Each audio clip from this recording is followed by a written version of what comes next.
Good day, YouTube, and welcome to another episode of the Albino Rhino Beer Review. You have the Rhino, and we're looking at a beer from Brook. We're looking at Brook's Ontario Wet Hop Ale.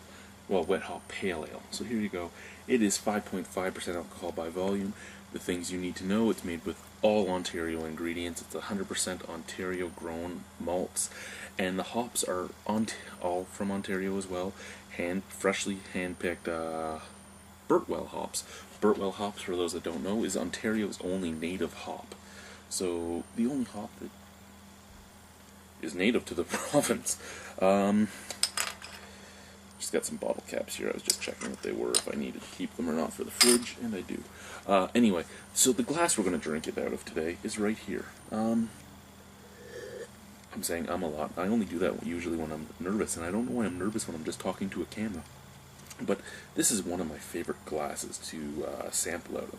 I actually didn't fall in love with this glass until I was sitting in the office of Steve Bouchen, the owner of Beau's All Natural Brewing Company, and these are what we were trying all of our beers out of while we were in his office. And the greatest thing about these glasses is, first and foremost, they're from the dollar store, so you can get these for cheap. You don't have to spend the money for like Spiegelau, Crystal, and all that sort of shit. You can spend $1.25 on these glasses. They're very nice little glasses, and they do have a little bowl at the bottom, so you can fill your beer up to just below the bowl. Then you have some headroom, and you have some aroma room. And because it's a bowl at the bottom and it's coming in a little bit, it does help cup the nose fairly nicely. And I'll show you what I mean here. We'll pop the beer, drop the cap, and I mean, yeah, it doesn't hold that great a deal of beer if you're doing it that way, but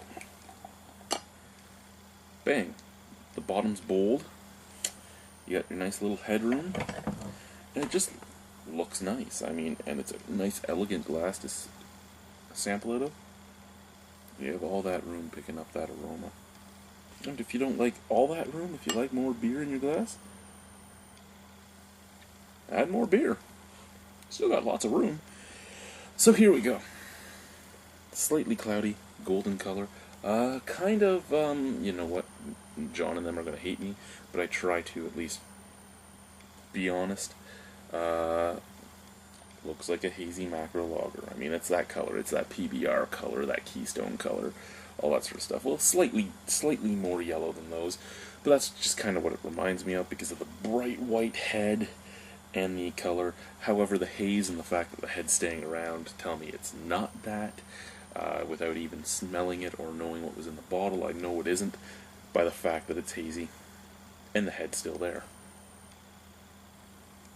Oh, it smells divine, though. I mean, visual appeal, yeah, it's nice, but it's mostly nice because of the head. Without the head, the visual appeal of this would be a little lackluster. A little snap, crackle, pop in there.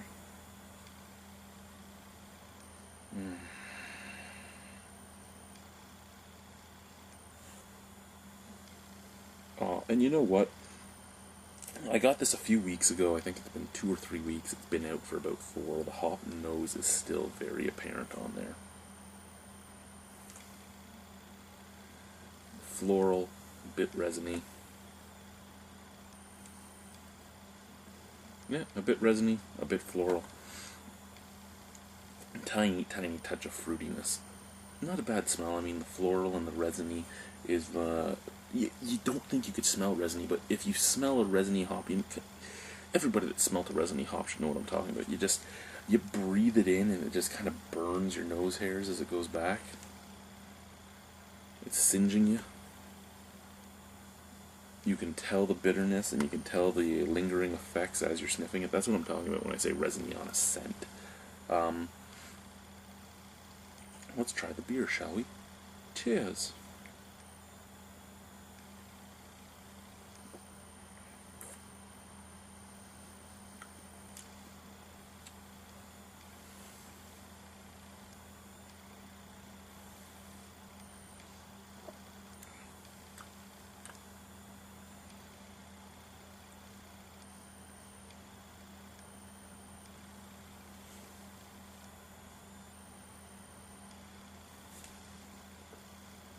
You know,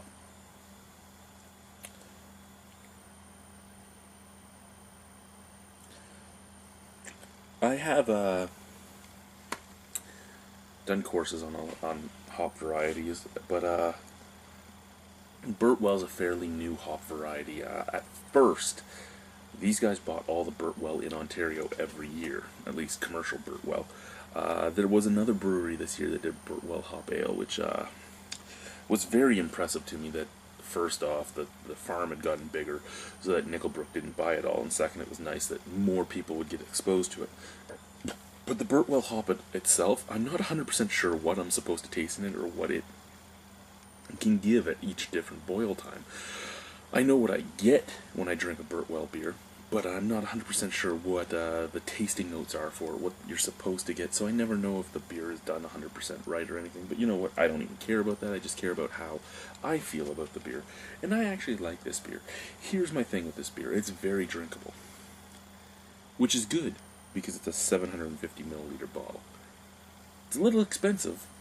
What is it? I think somewhere between $6.95 and $9.95. It's somewhere in that range. But that's all because it's in a 750 milliliter bottle. I actually think it's sitting around $6.95 or $7.95, so $7 or $8. It's a very good beer. I understand why it's in a 750 bottle, because it is a seasonal. It comes out once a year. When it's gone, it's gone. Here's my thing, though. With a beer like this, a beer that's so light and so refreshing and so drinkable, yeah, in a 750 it means that you can just drink the 750, but I'd rather a 6-pack of this myself. I'd rather go out and buy a 6-pack of this beer. Again, I understand why it's in this bottle. First off, it's better presentation. Some people that will only buy beer because of the presentation will only buy it because it's in this bottle.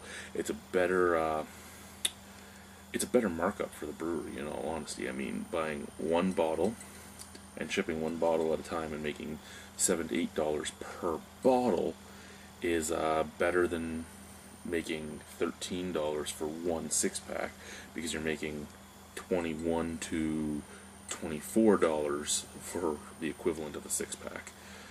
So I understand the entire thing about this, but this beer is just so light.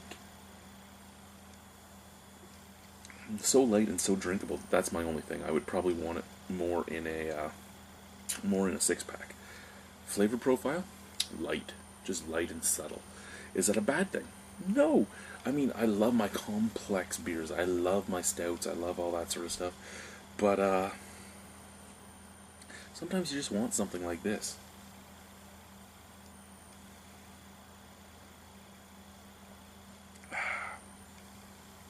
And this is kind of one of those times. Just a nice big bottle of something you can put back. Now, the reason I was bringing up the hops is this does have a floral taste to it, but it also has a melony taste. And if you remember, Hoptoberfest last year was done with graveyard hops, a wild hop they found in a graveyard. And the graveyard hops really reminded me of Belma.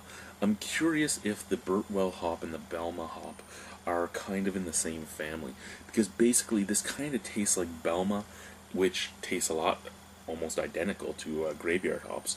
I'm pretty sure that graveyard hops are Belma hops, just grown wildly and nobody knew that they were Belma hops. But or such a subtle difference in the genealogy of them that nobody really cared. But this tastes like it's from the same family. I mean, it might be from the same strain, because I mean it really has the same subtle melony notes, but it has a floral resiny bitterness to it. And the floral resiny bitterness isn't at all bad. I mean, I could give this pale ale to the blueberry, and the blueberry would be all over it. She'd probably be lapping it up.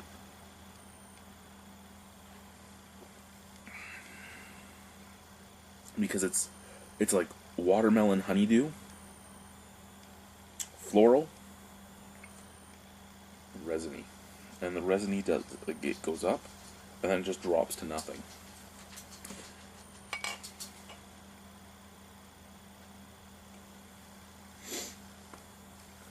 And it's not a harsh resininess either. So, for those of you wondering what's wet hop, why is it a wet hop ale? Wet hop, basically, and I've done so many wet and dry hopped videos, and I don't think I've ever mentioned it. For those that don't know, wet hopping, they go right out to the tree, well, the vines. They pick the hops right off the vines, and the hops are tossed into this as quickly as possible after the time they're picked. So they're still fresh cones thrown into the boil, thrown into aging afterwards, whatever they want to do with it, but that's wet hopping. Dry hopping, again, could be aged, well, it is aging, it's during the time in the aging tank usually, but dry hopping is using pellets. So pelletized hops is dry hopping. You do your boil and all that when you put it into the aging tanks, into the conditioning tanks. You throw in some dry hops. With this, when you put it in the conditioning tank and when it's in the boil and all that, you use fresh hops. That's really the only difference. It's fresh hops versus pelletized hops, and that's a layman's thing. It's not the exact thing, but who cares about that, right? Who wants to get into that? They just want to know what it means, so that they understand it, and so that they can appreciate it. That's what it means. It's fresh hops. It's fresh. It's fresh. Wet fresh. Yeah, think about it like this. No, I'm not going to do that. I'm already, yeah. Okay, I'll do it anyway. Think about it like this. Your girlfriend when she's young and fresh. Girlfriend when she's old.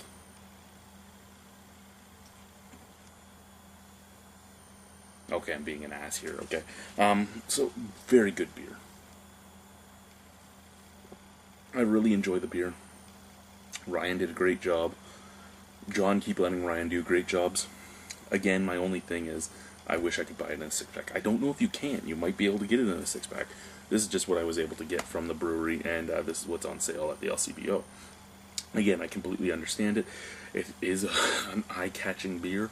It has a beautiful label. It is a beer that is worth the money it's being charged, and it's a very nice drinking beer. I just, with how nice drinking this beer is, wish I could have a bunch of them where I could just sit back. I could get a bunch of them if I bought 3 of them, but for the price I could get 3 of these for, I could get 2 of something else, or 1 of something else. It's a much more spectacular beer. I could get a Whiny Bastard and a bottle of Bolshevik Bastard for the same price. Yeah, that's a good way to look at it. Again, not going against it. I mean, this is a fair value for your money. I'm just saying what I personally would like is a 6-pack. That's all I'm saying. And it's sad that I have to reiterate that. It's sad that people get angry when I talk about my feelings on value and stuff. It's sad, but it happens, so I'm reiterating. Not a bad value. I would like to buy a 6-pack. Out of 10? Let's see if it chugs first.